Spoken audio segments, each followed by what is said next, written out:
welcome to another brand new episode of Dingers and Stingers, the podcast that in this last week learned the true meaning of the phrase spooky season. And yes, we have some eulogies to give. Oh boy, do we have some eulogies to give in this episode. Later on, though, we will talk about the division series so far. There were a few games into a lot of these series now, at least two, some three, as of the moment of recording this. And so we know a lot about what's going down in these division series. So we're going to talk about some players that have stepped up, that have gotten the teams who are leading these series to where they are. And we'll talk about who we think, which trailing team or teams we think has the best shot to take this to five, if any. And then first, though, there was a round before this in the MLB playoffs, and it is over. And the results of that round are in, and so some teams were eliminated from playoff contention as a result of those series. So we're going to talk about those teams and those games and those series in our In Memoriam segment to start the show. So just as a reminder, the In Memoriam segment is just our farewell to teams that were eliminated from the playoffs in the last week. It's a long season.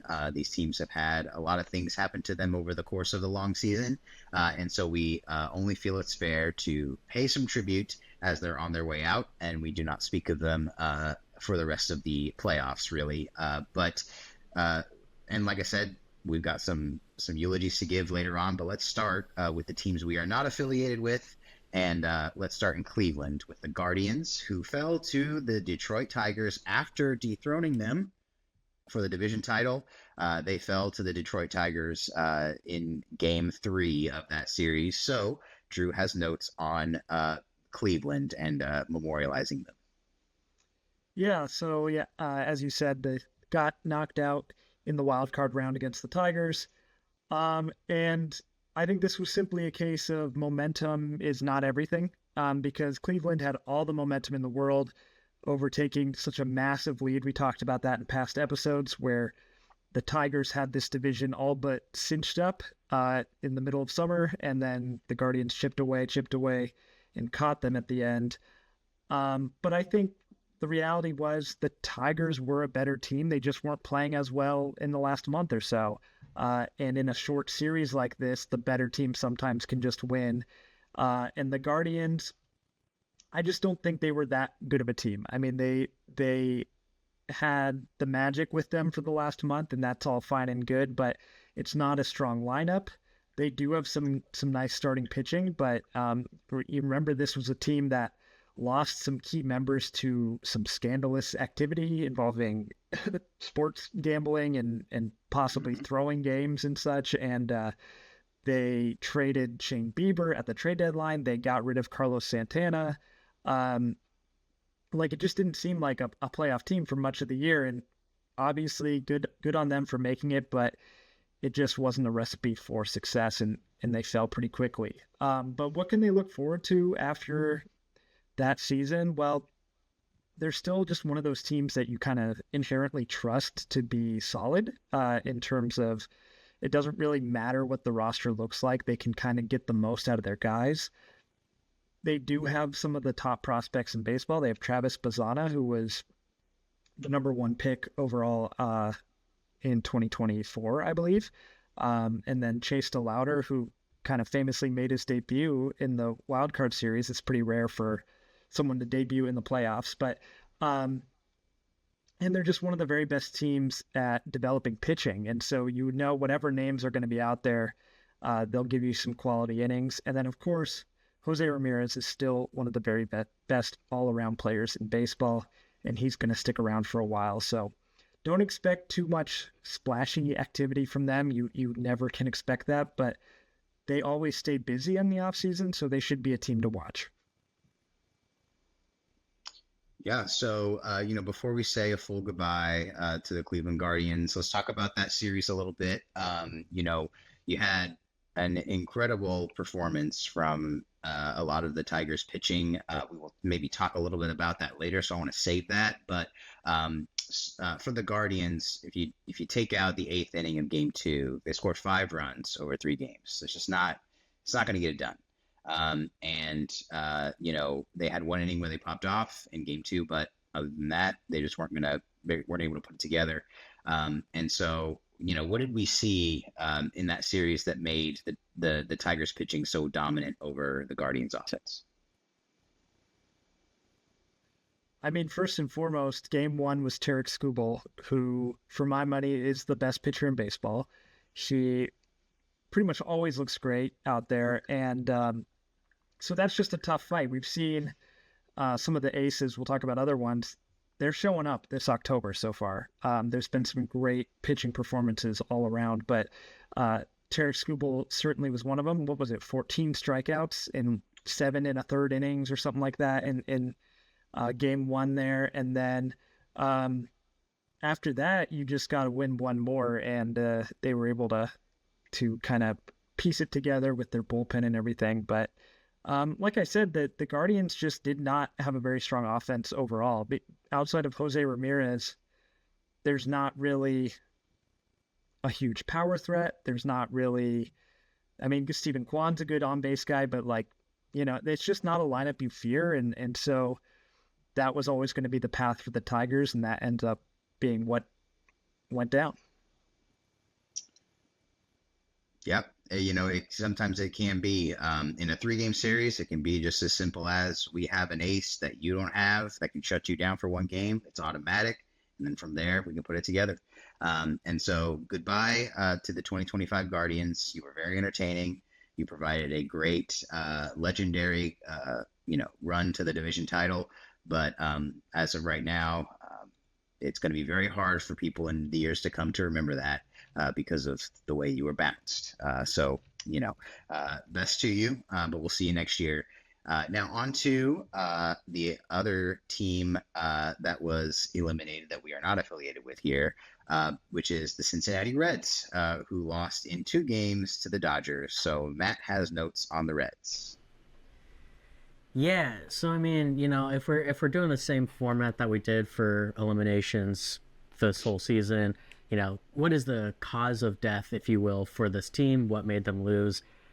Honestly, it sounds dumb, but it's the Dodgers. Like, they just ran into playoff Dodgers. Like, at the end of the day, it's similar to what Drew said about the Tigers or Guardians, but it's like sometimes the better team just wins.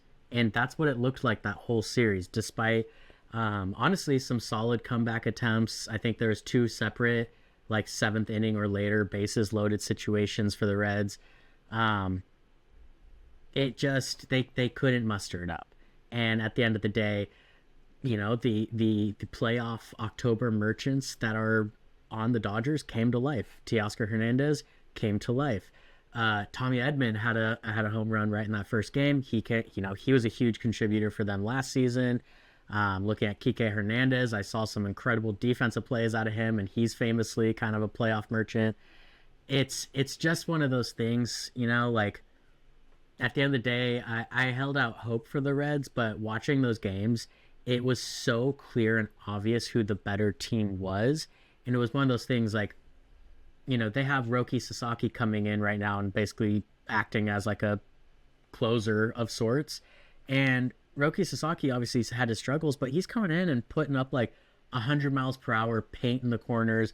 He looks amazing because, of course, he does now. And it's just one of those things, man. Love him or hate him, the Dodgers do put it together in the playoffs, and they seem to maximize their talent when they already have so much talent.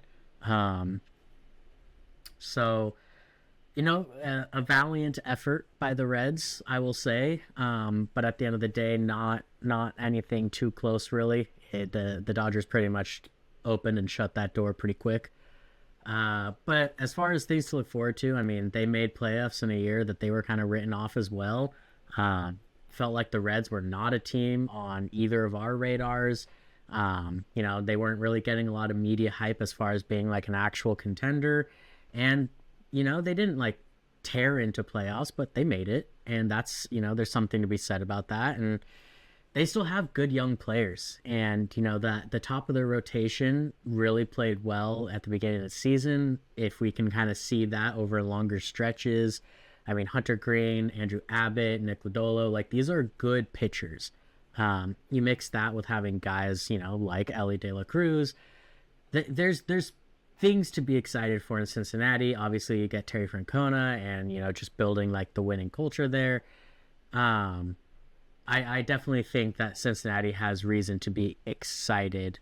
But sometimes you run into the Dodgers in the wild card, man. Like, it's at the end of the day, like everyone expected the Dodgers to be this record breaking, potentially 100 plus 110 wins, team.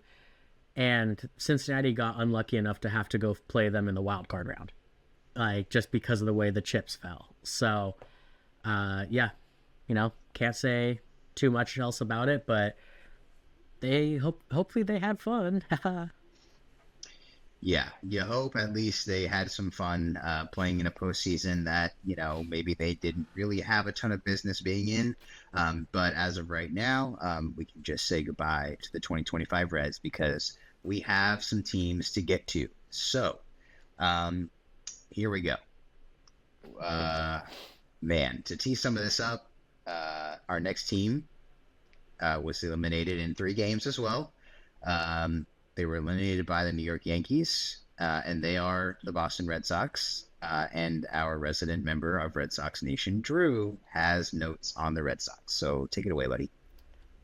Yeah, I'm going to, preface this by saying, when we talk about our team, it's going to be more in depth than these other teams and deal with it.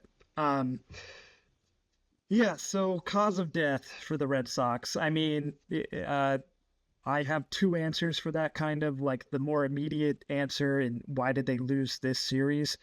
Poor defense and just running out of pitching, I think is the main 2 culprits. And like, the offense not showing up, I guess, in that sense. But they won game 1, basically on the back of Garrett Crochet. He pitched 7 2/3 innings. He struck out 11. He walked no one. He threw 117 pitches.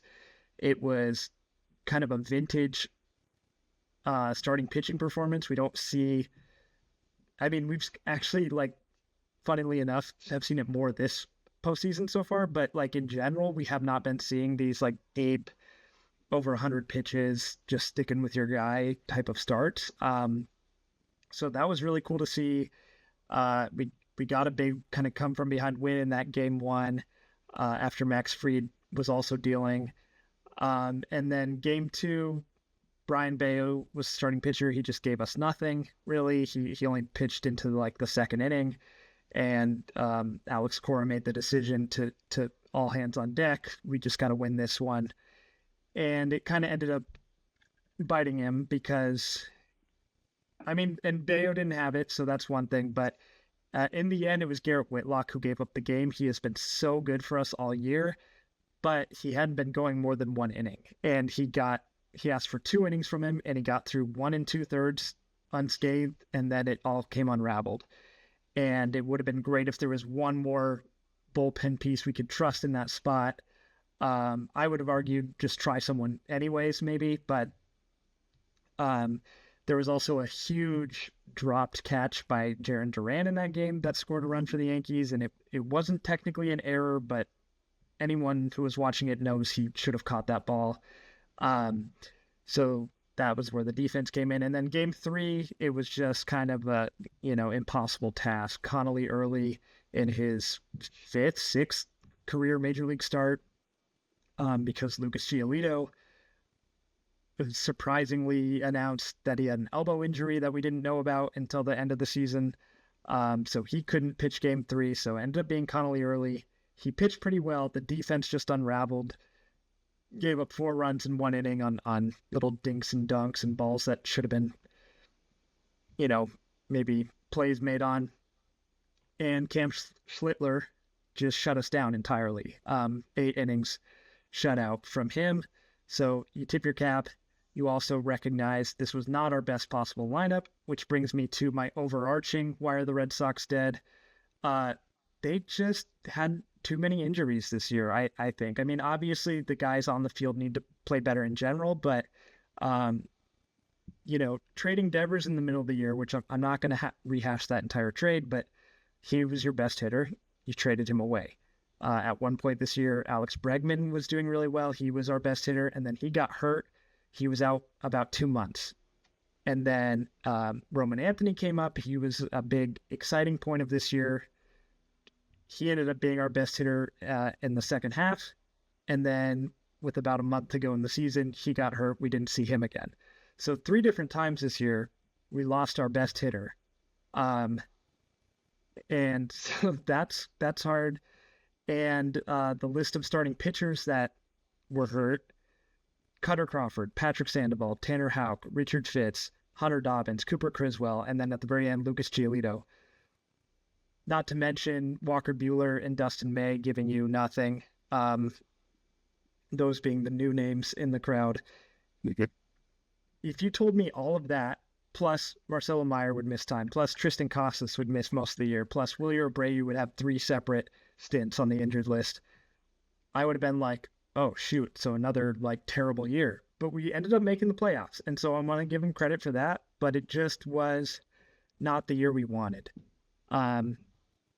Christian Campbell had a great April, and then did nothing in May, and then they sent him down, and we never saw him again. Jaron Duran still had a second base. Yeah. Jaron Duran still had a decent year. I think he ended up being our top position player in WAR. But he was 3 less WAR than he was last year when he had a career year. So all these factors put together, it just wasn't going to be the season that many people thought the Red Sox were going to have at the beginning of the year, when they were pretty much consensus American League East champs. That obviously didn't happen, but there are some reasons for optimism looking forward, so I'll go over that now.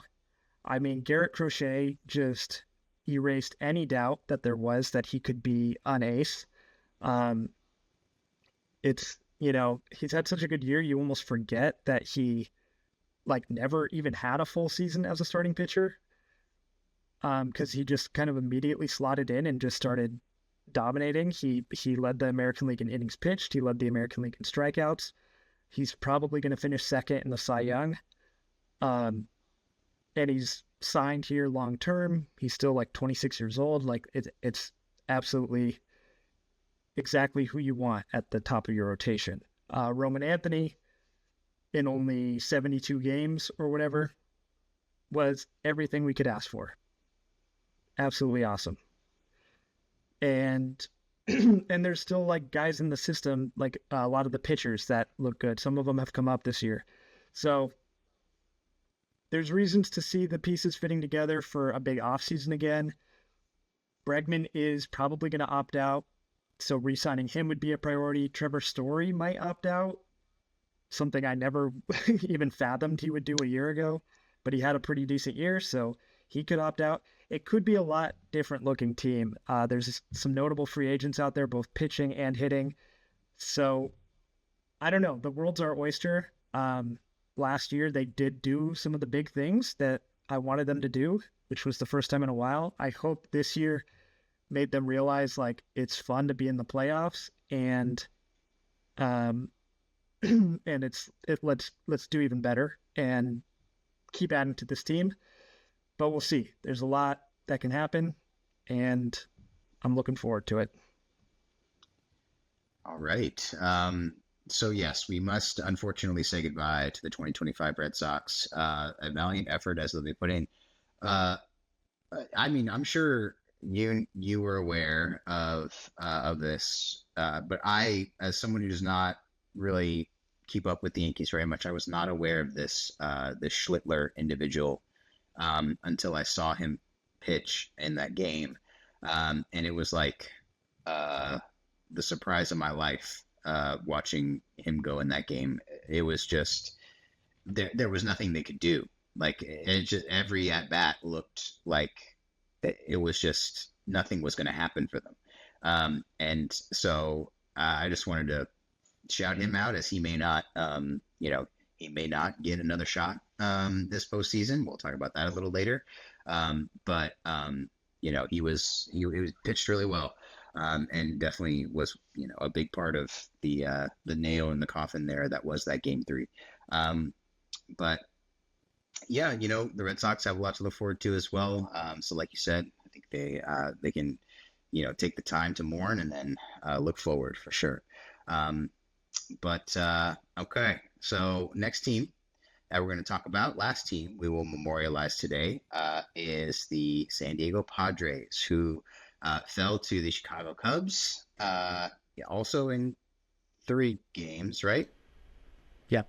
Okay, yes. Also in 3 games. So Matt has notes on his San Diego Padres. Yeah, first off, before I get into this, Aaron Judge with the game-tying 3-run homer right now. So if you notice me like kind of pause in the middle of my what to look forward to, it was me observing that happening.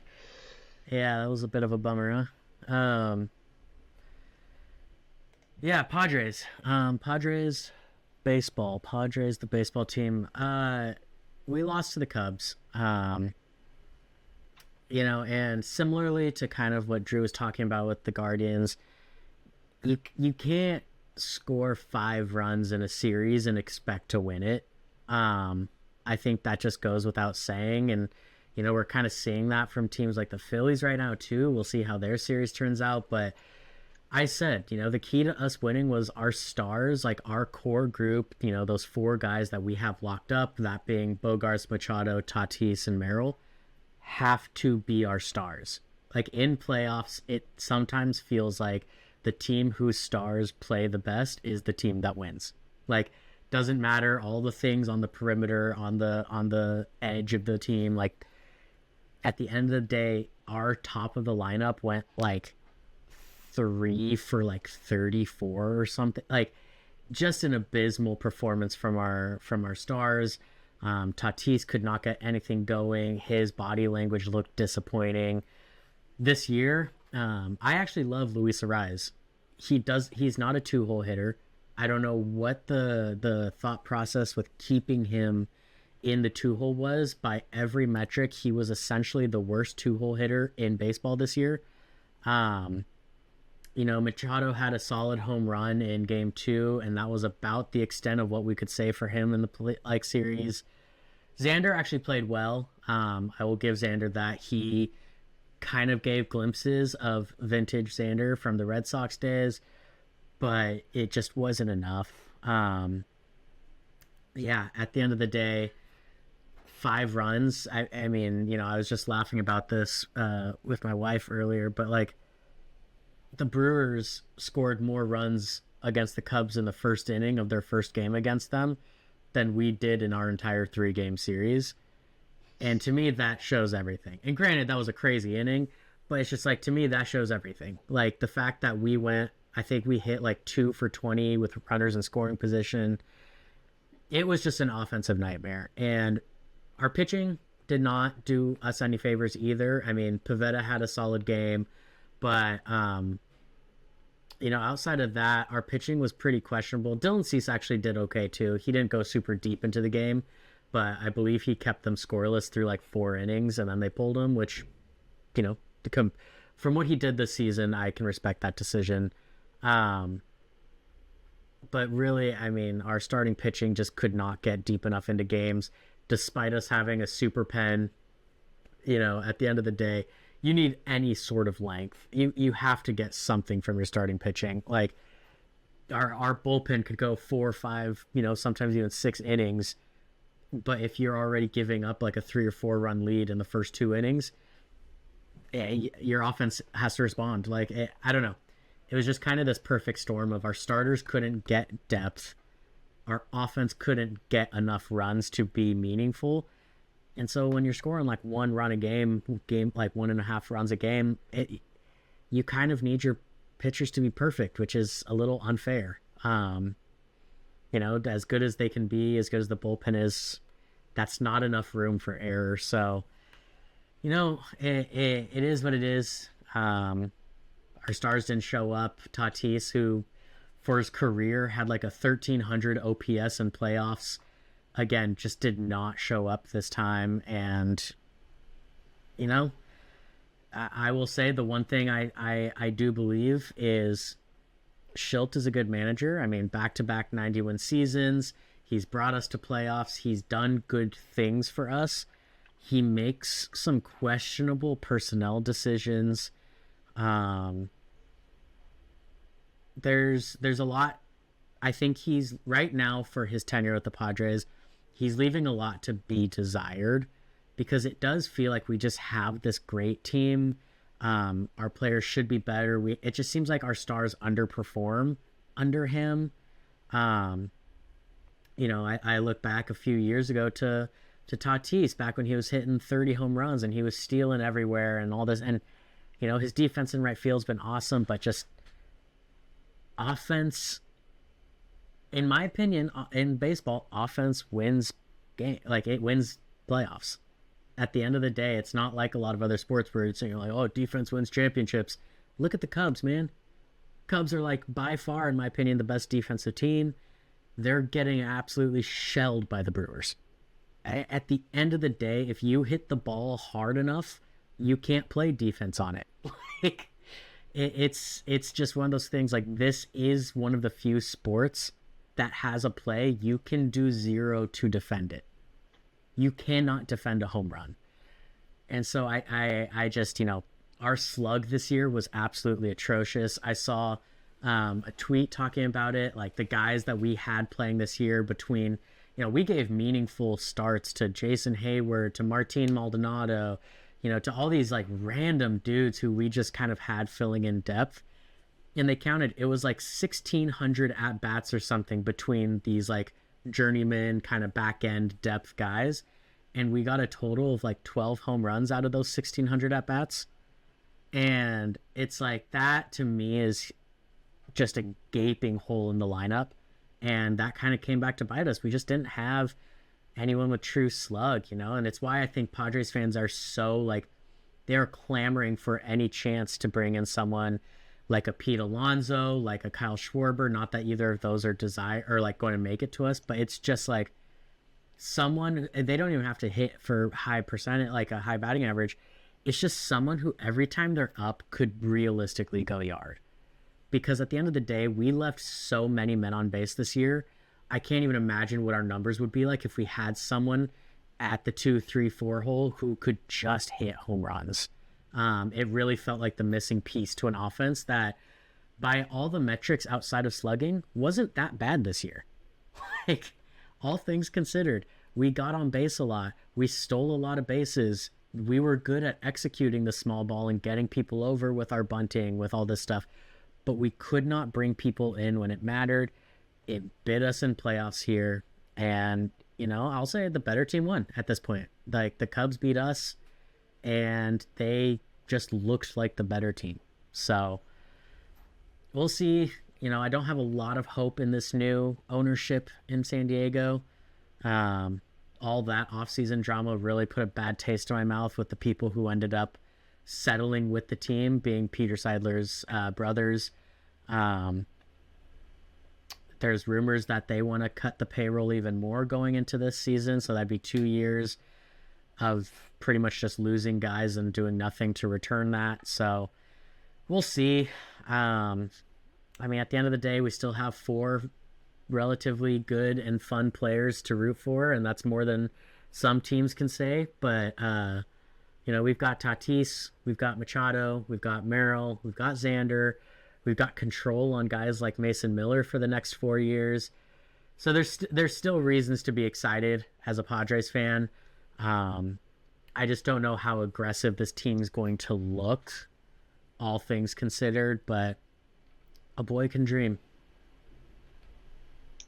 All right. Well, there you go. Rest easy to the 2025 San Diego Padres. The wild card round was not kind to this show, but you know what? We move forward and let us. Those are my 2 World Series picks. That's not my Padres Red Sox bracket. Particularly, bracket busted, bracket destroyed. I don't know. Is that better or worse than my Dodgers Orioles? Because I'm half alive, but one was so far off. The net of the two, we have to however they score the points in brackets, we'd have to compare them at the end to see which one was worse. I have to imagine you get more points just if they get to like the championship series. Like, yeah. So let us, as baseball does after the wild card round, let us move forward to the divisional series, the divisional round of the playoffs, and talk about where we are as of right now. So as of right now, we have a lot of teams that from now on are going to be playing for their lives. And so where these series stand right now, as we record, the Dodgers are up 2-0 on the Phillies. That series is coming back to Los Angeles. Blue Jays are up 2-0 on the Yankees. They are playing as we record, as you might have noticed earlier. So we'll see how that goes. But Yankees playing for their lives from here on forward, no matter if they win or lose tonight. Mariners just finished their game that they played tonight. They are up now 2-1 on the Tigers. And the Brewers are also up 2-0 on the Cubs. That series going to Chicago next. So tomorrow on Wednesday, potential for 4 games where we could see these series end. And so, we're getting in right under the gun here, potentially for some of these. But we wanted to talk about the division series so far. So the thing that stands out to me about these division series is that we mentioned it a little earlier, but the aces are being aces. And some of the good amount of the high dollar bats, the high profile bats, the household names are coming through for their teams for the most part. And so I just wanted to talk about some of those big name hitters, some of those aces and good pitchers, bullpen as well can be included in here if you'd like, that are coming through for their teams and getting these teams into the positions that they're in, with potential for, 3 sweeps on our hands here. Those teams' stars are coming through big. So not really any plan for the discussion from here, but I'll start by just bringing up somebody and then we can go from there, whoever you guys want to talk about. But I feel like the guy, as far as batters are concerned, who's having the best division series is Vladimir Guerrero Jr. He has 3 home runs in 3 division series games against the Yankees. And so, let's talk about Vlad Jr. a little bit and, what's going so well for him in these games against the Yankees, and then we'll go from there. Yeah, dude, Vlad, he looks locked in. Yeah. He kind of famously is a Yankee hater, and I love that. And he's letting it out. And, I mean, the Blue Jays are up 2-0 on the Yankees, but that doesn't fully capture what they've done. They won the first game 10-1, and then they won the second game, 13-7, something like that? Yep. Yeah. And it was 12-0 at one point. And just they've taken the Yankees completely out of it to the point where, we and many other people in sports media debate the argument of, like, is it better to have a bye or if you get too rusty, what have you.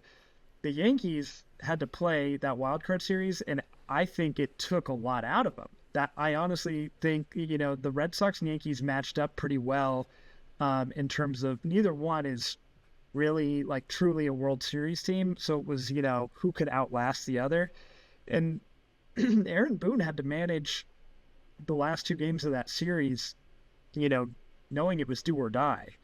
And so I just wonder if that caught up to them. And the Blue Jays are playing with a lot of confidence and a lot of swagger right now. And Vladdy is such a massive part of that because he is the face of their franchise. He's the guy who got paid. He's the guy who decided to stick around. And I think that was kind of the big propelling point when he signed that contract early in the season. Like, okay, we're bought in here. Now let's just kind of roll with it. And it's not like they got, Kevin Gausman pitched well, not spectacularly. And then the rookie, Trey Savage, pitched awesome. And I think could have kept going had they not had such a big lead that, he didn't really need to push himself. But, yeah, I mean, the Blue Jays, the current game is tied. So who knows what happens, but so far, it just looks like a total overmatch.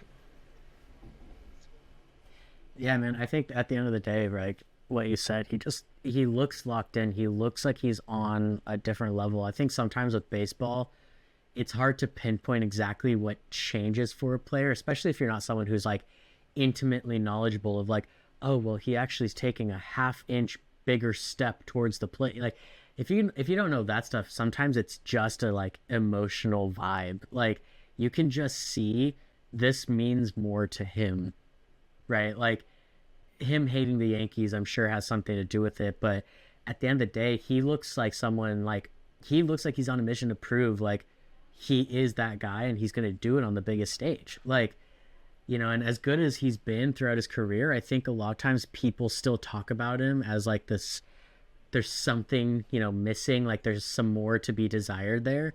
But if he can be the type of player where he makes it to playoffs and just rakes every time he's here, like you're going to forget about some of the lack of power in regular season or whatever other complaints people have. Like you forget that real quick if you play like he has been.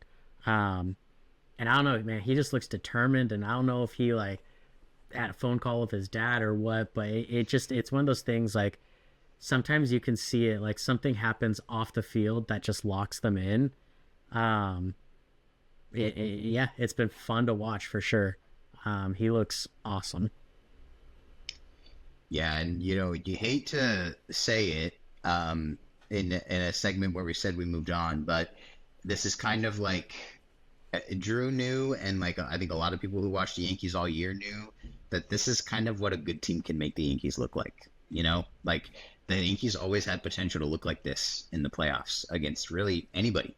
And you know, and so the Blue Jays are just the ones who got the chance to do it first.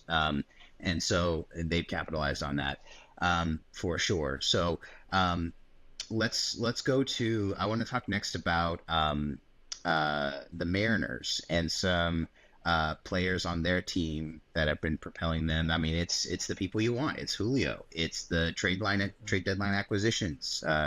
You know, it's the people that they brought in either over the offseason or this year to help them get here.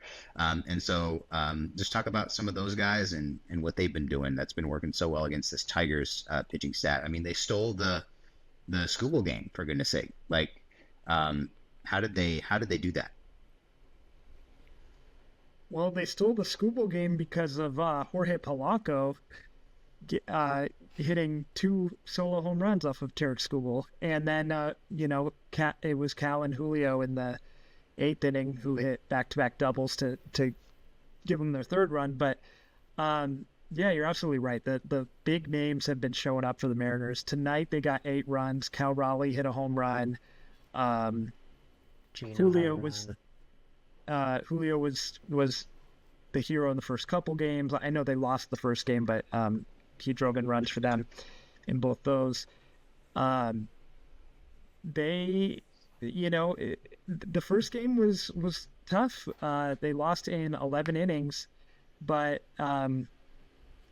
it was, you know, I know Mariners fans were probably pretty nervous, but then winning the Scooble game was huge for them because, I mean, like now being up 2-1, if the Tigers can win tomorrow, maybe they push Scooble on short rest for Game 5. But like, you know, how effective can you reasonably expect him to be? I don't know. But yeah, and the Mariners pitching has showed up. The starting pitching, while it hasn't gone as deep into the games as some of the other aces around the league, they've been pretty stout. They've not given up very much runs at all. So everything's coming together, and you know, assuming the series hold, a Mariners Blue Jays ALCS would be very exciting. I think very evenly matched, and I'd be really interested to see what happens there. Yeah, I was definitely gonna hone in on the pitching. You know, when you talk about like how do you steal one from a guy like Scooble, you do it by keeping the game close anyways. Like guys like Scooble are awesome. They may only give up a run or two, maybe three. But when you talk about a true ace, pretty much the guaranteed expectation is a quality start, 6 innings, less than 3 runs. If you can get quality starts in return, you're in a great spot. Like it essentially negates the impact that a pitcher like that can have by having a great pitching outing of your own. And yeah, I mean, obviously their guys have been playing well on offense, but at the end of the day, I think pitching has done just as much good for them in these games to keep them right there in it. And yeah, they put themselves in a really good spot. Anytime you could steal a game from another team's ace, and not just another team's ace, but like maybe the ace of baseball. Yep. Yeah, absolutely. Anytime you can do that, and honestly, like when you consider the fact the Tigers kind of took game 1 in a way that maybe wasn't all the way expected, and then they have Scooble going in game 2. It was kind of a must-have for the Mariners when you think about it, and in that kind of a situation, because then all of a sudden you find yourself down 2-0 going on the road. That's a tough spot to be in for any team. And so now they were able to turn that around, even it up, and then now they find themselves on top of the series now. For the Dodgers series against the Phillies, let's talk about the pitching, because that's what's helped the Dodgers get to where they are. They have scored a good amount of runs in these games, enough runs to win. But the headline, for sure, from the whole postseason, but especially this division series, has been the pitching. And so let's talk about the Dodgers pitching a little bit and what's going so well for them against the Phillies. Well, it's funny because, we hear in football, like the Chiefs the last few years, it's like, oh, well, Travis Kelce is kind of like going easy during the regular season so that, because they know they're going to make the playoffs. So once they get to the playoffs, then he's going to really push himself. And sure enough, he'll get like 2 touchdowns a game in the playoffs or whatever. That's kind of what I think the Dodgers did. Maybe not fully intentionally, but it ended up working out that way, where, we talked about it a ton. They had this amazing offseason. They signed everyone after already winning the World Series. They got Blake Snell. They got Roki Sasaki. They kept Teoscar Hernandez. They signed Tanner Scott and Kirby Yates. And we just thought, like, well, this is going to be maybe the greatest team we've ever seen. And that did not happen during the regular season. They had their ups and downs. They had their bumps, and in the end, they didn't even get a bye in the playoffs. They were the 3rd seed. But they also come into the playoffs with all their starting pitching, or at least all their important starting pitching, healthy. And to the point where they're using Tyler Glass now out of the bullpen, and they're using Roki Sasaki as the leading weapon. This is just exactly who we kind of expected the Dodgers to be all season. They just never really did it. But now it's all coming together, where you throw out Shohei Ohtani one day, and then it's Blake Snell the next day, and then it's Yoshinobu Yamamoto the next day, and then you got Tyler Glasnow, you got Roki Sasaki. It's relentless, is what it is. And the Phillies are a good team, and the Reds, you could kind of be fooled.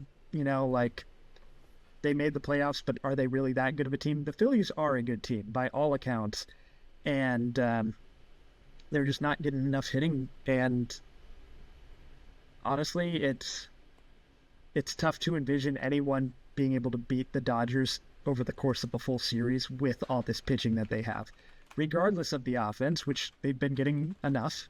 But I mean, the pitching has just been outstanding. And as long as they don't throw Blake Trinan anymore, because I was just about to say, there. I mean, if this is the division series, whatever, like, if the Dodgers go to the championship series and if they go to the World Series, they can't leave him off the roster entirely, I don't think, just because of depth concern, like, for just in case you need an arm, just for whatever reason. But like, there is no reason to throw him out there for another single appearance unless you absolutely have to. And so, like, that needs to stop, because they can't be. I mean, we saw it in Game 2. They almost gave up the lead that they had in that game in the last inning, because they threw him out there instead of throwing who they eventually went to, Vesia or Sasaki, out there instead. And so, you gotta just stop that. But we've been talking about the teams that are up in this series, but shout out to the Phillies. I mean, Jesus Luzardo went pretty much pitch for pitch with Blake Snell in game 2. Like, he pitched 6 innings too. Like, and he allowed some a couple more runs, but than Snell did. But I mean, he pitched well, and you expect an offense with some names like the Phillies have to be able to pick a starter up in a situation like that, but it just hasn't happened for them yet. And they are running out of time because Game 3 is, like you say, Yoshinobu Yamamoto, but the Phillies have Nola throwing too. So, they have, the people going that they want in Game 3. Unfortunately for them, they do have to go on the road. Dodger Stadium is going to be pretty crazy over there for a potential series win. So it's going to be a tough environment. And then the other thing that we haven't really mentioned yet for the Dodgers too is that, what they're doing with Will Smith, working him back into the lineup as he comes back from whatever injury he had. When he's fully back, and I assume that'll happen in the championship series if they make it, this lineup is going to have a whole different shape because he just brings so much juice to the lineup wherever he slots in. And so that lineup is going to have a lot of different shape when he comes back. But but that won't happen in Game 3 of the division series. So at least I don't think so. So the Phillies, they got to get something together. I'd love to see him win one. And so hopefully they can put something together in Game 3. But for the Brewers, take a look at the Brewers here as our last team that we'll talk about who's up in their series. Take a look at them and just see, again, it's the people you want. Churio has multiple RBIs and a homer in this series. Contreras has a homer in this series, also multiple runs scored for him. And so, the offense has been the highlight for them. They've been putting up big numbers as far as runs scored in this division series so far against the Cubs. So, what's working well for the Brewers offensively? It's just one of those things. Like, I don't know that I've ever seen a team that looks so like power of friendship baseball and has it so consistent. And like, that's not to say they don't have stars. Like, in their own right, Christian Yelich is awesome. William Contreras is awesome. Like, they have dudes who are really good. And at the end of the day, though, it's like, in contrast to, let's say, the Phillies or one of these other top teams, I looked at the Phillies lineup. Schwarber doesn't have a hit yet. Trey Turner, Bryce Harper, Alec Boehm, Bryson Stott are all hitting sub 150 right now. You head over to the Brewers, it's not even like everyone's necessarily just like slugging their minds out, but we just have a bunch of dudes hitting 300 plus. Like, it's just they hit the ball and keep it in play in such a way that, like, I don't know, they don't let you make mistakes. They capitalize everywhere. It feels like you make one error, they're going to take 2 bases. Like, it's just one of these teams that feels like they are so in sync, and every hustle play feels like it goes their way. I don't know exactly how to describe it, but you look at some of these numbers and it's like, they feel almost inevitable right now, at least. We'll see if they can keep that magic going. I'd love to see the Brewers go on a run. But yeah, their lineup looks awesome outside of specifically like one dude. They have one guy batting under 200, I think, in the lineup. Everybody else is like 3 or higher. So, they're just putting bat on ball, man. Yeah, the Brewers, on one hand, the Cubs do not have the pitching that the Dodgers have or that the Phillies have. So, but now that that's said, it's Major League pitching, and the Brewers are just going off. And, power of friendship's the perfect way to describe it. Just a good fundamental team that plays well together. And, I'm sure there's been plenty of frustration from Brewers fans over the years on the lack of spending, and this was a team that was good, but never had any real playoff success, and maybe a player here or there would put them over the top.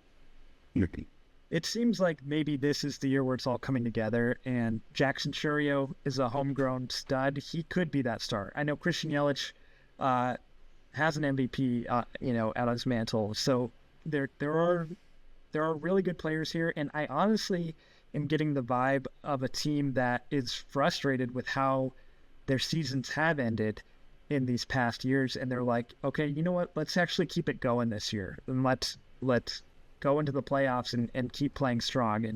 And if it is Brewers and Dodgers in the next round, that's going to be crazy interesting, because it's really, like the most fundamentally sound, like plays well together, does everything right team versus the team that has everyone you would possibly want on a team. And what will win out there. And it's funny, as a Red Sox fan, Matt, I'm sure as a Padres fan, you can relate to this. Yankees fans, Mets fans probably relate to this. Like, I wish my team that spent money could do the things fundamentally as well as the Brewers. Like, imagine how good a team could be if both things went together. And I guess that's kind of the Dodgers in some sense. But yeah, it's so frustrating year in and year out that, like, the Brewers are they had the best record in baseball this year. I mean, that might be easy to forget in a year where no one won 100 games or anything, but they do everything pretty well, and I kind of dismiss them because I've seen the Brewers in the playoffs before, but this might be a different Brewers. Yeah, dude, I can't even begin to explain how much I feel what you just said. There's some teams in the MLB. It's the Brewers, it's the Guardians, it's the Rays. Yeah. There are just these teams that are inevitably good, and I don't know if it's the coaching, if it's just the culture, the process, or what. But it's like, you look at these teams and they'll have like a $80 million payroll or like $110 payroll. And it's like, even me, I'm feeling all disappointed. Like, oh man, they're talking about taking us down to 190, this offseason. That's like double or triples what some of these teams who are just pretty good, like they're really good baseball teams, are operating with. And it's like, I can't imagine what would happen if you swapped our roster with their coaching. Like, yeah, you know what I mean? Like, you give the Red Sox, or you give the Padres, or one of these teams, because I don't even want to think about giving it to the Dodgers, but like, you give one of these teams the coaching staff and the training staff of the Brewers, of the Guardians, of the like, I think a lot of these teams could turn into all of a sudden like 100-win teams. Like, like, not easily, obviously, but like, it's just to imagine a team of actual superstars playing truly ethical baseball. You'd have to imagine it's like borderline unstoppable. And it brings up another point, and this is a topic for a different episode, but like, just like, what would those teams look like if they did just spend some money? Like, it's funny what would too, it because look like? The Brewers have been this for years. Like I said, they've been this playoff team despite not having necessarily the big roster, and teams are trying to take away. Like the Mets signed David Stearns to run their baseball operations. The Cubs took away Craig Counsell to be their manager, and look at where the Cubs are. They're about to get potentially swept by the Brewers. The Mets had the choke of all chokes to miss the playoffs entirely, and the Brewers are just rolling along. And so it's like, how much of it is like the culture of the whole organization, and how much like which guys play which part. It's impossible to say, but yeah, they've got something in the water over there, and they're just a good solid team, and they're fun to watch. Yeah, they're getting after it, no question. And so, to round out our discussion of the division series so far, we've talked a lot about the good teams, the teams that are up in these series, but let's talk a little bit about, to end the show here, is there a team that you guys think, well, actually, I'm not going to frame it like that. I'm going to force you to pick somebody. So which team or teams do you guys think that are currently down in their series, do you guys think has the best chance to force Game 5? So I'm forcing you to pick somebody, at least one team. Who do you think's got the best chance to force that Game 5 and take these series up? Do you see some pitching matchups that you like for some of these teams down the road? What do you got? I'll go ahead first. I'm going to honestly say the Yankees. They're currently winning Game 3. I think this was it's obviously an important game. If they lose, they're done. But Game 4 is when Schlittler can pitch again. And we saw how electric he was. And the Blue Jays, the way their pitching is set up with Bassett hurt, with Barrios hurt, with Scherzer not on the roster, they don't have a starting pitcher listed for tomorrow yet. I'm not exactly sure. I haven't read about what their game plan is supposed to be, but that to me bodes well for the Yankees and sending the series back to Toronto. And I know that the Tigers have already won a game, so they kind of have the advantage over these other teams in potentially doing Game 5, but I don't know. If the Yankees can hold on today, I kind of feel like they'll win tomorrow as well. Yeah, the Yankees for sure. Everything you said makes sense. I'm gonna go with the Cubs, just because at the end of the day, there is some exciting players on that team. Their pitching isn't amazing, but it's definitely not bad either. And famously, the Brewers have this history of not holding it down in the playoffs. And, if any of the teams who are currently up were to lose a 2-0 lead in a 5-game series, I would bet on the Brewers just based off of the past 8 postseasons, right? I think Cubs Brewers talent wise is a lot closer than people realize. It might even be on the Cubs side and in the Cubs favor, but I don't know. I think if any of these teams, I'd pick the Cubs just based off the matchup alone. All right. Sweet. Well, thanks for that. We appreciate that. Cubs rooters. We picked the teams we lost to. The sting is still there. The sting is still there. You guys have the remnants. They're not taking it personal at all.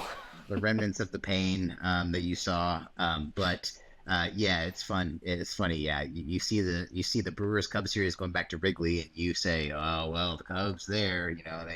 They have some juice there. Great. I hope for at least one Game 5. It would be great to have at least one in these series. Considering how they started, I would take one Game 5 as a big blessing. But if we need to just speed run to the championship series, not that we would actually do that because the schedules are fixed, but you know what I mean. If we needed to just get it out of the way to get to the real, that'd be fine too. But that'll do it for this week's MLB show. Thanks for listening. Thanks for watching. We appreciate the love and support. Let us know in the comments what you guys think about the division series. How has it gone down? Things like that. Let us know your thoughts on some of the star players that maybe we didn't talk about that have played really well in this postseason. Lots of good candidates for that.